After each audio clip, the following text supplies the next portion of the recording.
Hello guys, welcome to the Truth Seekers channel. Today I'm gonna do an episode about Lilith. Who is Lilith?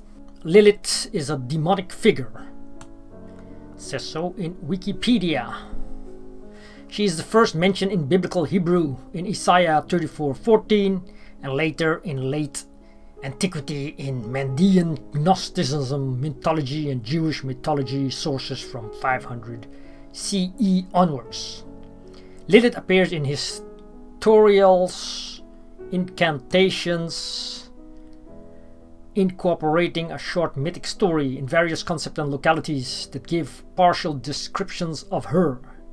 She's mentioned in the Babylonian Talmud, the Book of Adam and Eve as Adam's first wife, and in the Zohar Leviticus 19a as a hot, fiery female who first cohabited with man.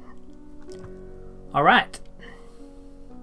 Lilith perhaps originated from an earlier class of female demons, the lilû, lilîtu, and Ardat lilî, in the ancient Mesopotamian religion found in cuneiform text of Sumer, Assyria, and Babylonia. You can see it there. This is the website. lilîtu. Lilith, female demon of Jewish mythology, originally probably the Assyrian storm demon lilîtu. In Talmudic tradition, many evil attributes were given to this supposedly nocturnal creature. In Jewish folklore, she is a vampire-like child killer and the symbol of sensual lust. Of the various legends connected with her, the one making her Adam's first wife is the strongest. Lilith appears in the Walpurgis Night section of Goethe's Faust and is discussed in Bernard Shaw's Back to Methuselah. Lilith, religion, spiritualism, and occult. In the book of Genesis, there appear to be two different versions of the story depicting the creation of man and woman. So one version, Adam and Eve created man and woman, and then you got the version where Lilith is the first wife of Adam. There are different versions of their story, but the general outline is that Eve was Adam's second wife. She's the woman of Genesis 2 and was created from Adam's rib. She accepted her role as being subservient. After all, her husband had come first and had given up a part of himself for her very life. But the woman of Genesis 1, Adam's first wife, is quite another story. She was created from the same dust of the ground as Adam. Some stories have her being created from dirty mud, rather than clean dust like Adam. This casts her in the sinister light. Storm goddess, or she of the night, was not about to play second fiddle to a man she considered her equal. When Adam desired to lay on top of her, she refused. Why should she have to be on the bottom when she and the man were equal? So she flee off to the desert. Okay, so the key is that Adam had not yet been kicked out of the garden, so Lilith got away with eternal life. She has eternal life. That means she is still around. That's right, she's still out there. She consorted with demons and gave birth to demons. Some stories say at the rate of more than 100 a day. God sent 3 angels to bring her back, but she refused to come. The owl became her companion and the symbol as she prowled the night, sometimes seducing sleeping men who thought they were dreaming. She is pictured in Sumerian mythology as a goddess of this desolation, part snake and part woman, with wings on her back similar to those of a dragon. She lives today in stereotypes of the dragon lady, witch and temptress. Lilith, contrasted with Eve, no doubt gave the early Hebrew patriarchy of Middle Eastern tradition a valuable tool to keep women in their place. Lilith, religion, spiritualism, and occults. In Jewish folklore, a female demon, in some ways similar to a vampire. She derives from a Babylonian Assyrian demon Lilith, or lilû. She was believed to have a special power for evil over children. In the rabbinical literature, Lilith became the first wife of Adam, but being his equal objected to lying under him in intercourse. When he tried to force her, she flew away. The maid of desolation, Ardat lilî, of Babylonian tradition, was a demon of waste places, who originally lived in the garden of the Sumerian Inanna. In Assyrian belief, she became a wind spirit, wild-haired and winged. In the Talmud, Lilith is a succubus, a demon of the night whose offspring from her unions with men became demons,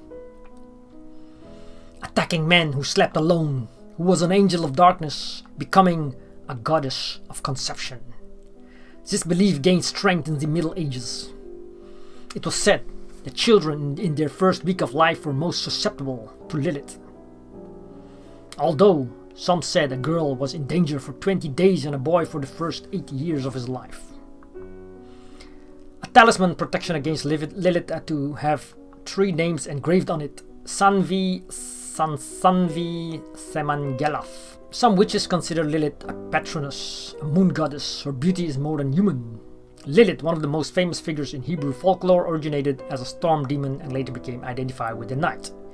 She was one of a group of Sumerian vampire demons that included lilû, Ardat lilî, and lilî.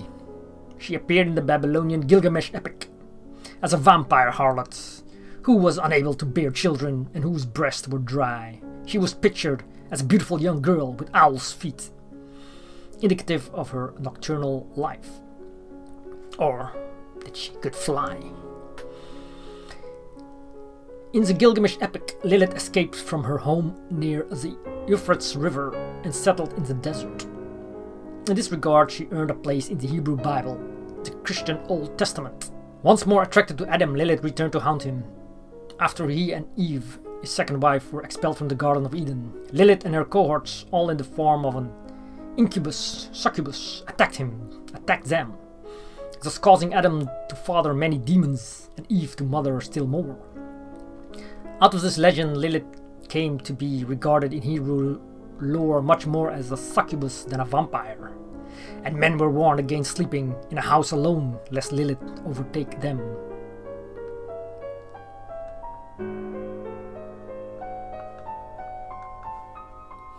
Lilith was seen as a succubus. Succubi are night demons that cause nocturnal emissions in order to feed on the resulting bodily fluids. Lilith also made appearances in Hebrew texts as the princess of the race of succubi.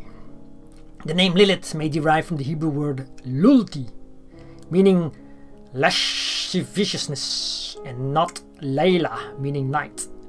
Commentators sometimes saw Lilith in Hebrew scriptures. For example, according to Midrashic literature, the serpent that tempted Eve in the Garden of Eden was in actuality the demon Lilith, a minion of Satan, and not Satan himself. Well, let me read a part from the Witches and Demons in Ancient Mesopotamia. It seems to me that the association of witches and demons is not an original feature of Mesopotamian witchcraft, but a secondary development. The primary opponent of the witch is the exorcist, the Asipu. The exorcist was an expert at dealing with supernatural forces or beings such as demons. The task of combating witchcraft became susceptible to influences from the exorcist's other functions. The very contact of beliefs about and practices against witchcraft with the exorcist's other activities resulted in mutual interference. One set of beliefs and practices assimilated to the other, perhaps as part of a broad set of leveling tendencies. For ease of reference, I shall limit my citations in this paper to material found in Maglu, burning, the longest and most important Mesopotamian text concerned with combating witchcraft. Maglu comprises 8 incantation tablets, in which a text of almost 100 incantations is recorded, and a ritual tablet in which the incantations are cited by incipit, together with appropriate ritual directions. Maglu is a single complex ceremony The ceremony was performed during a single night and into the following morning at the end of the month Abu, July, August, a time when spirits were taught to move back and forth between the nether world and this world. The present form of Maglu seems to be a creation of the early first millennium BCE. The standard lengthy text developed from an early short form by means of series sequential changes, and in part this explains the complexity of our present texts.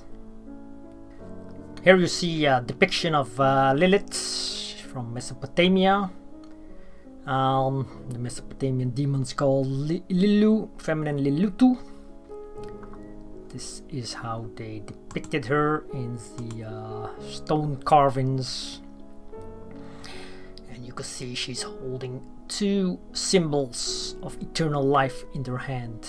So not one, but two. So she has eternal life in two places. I think both the spiritual world and in the world below. And you can see she has owl feet and wings. That means she can fly. And her two owls, meaning she is a night creature to some scholars, but it could be she can travel to two different dimensions or two different spaces or galaxies. Well, let me know what you think about Lilith. Thank you for watching, and I see you in the next video.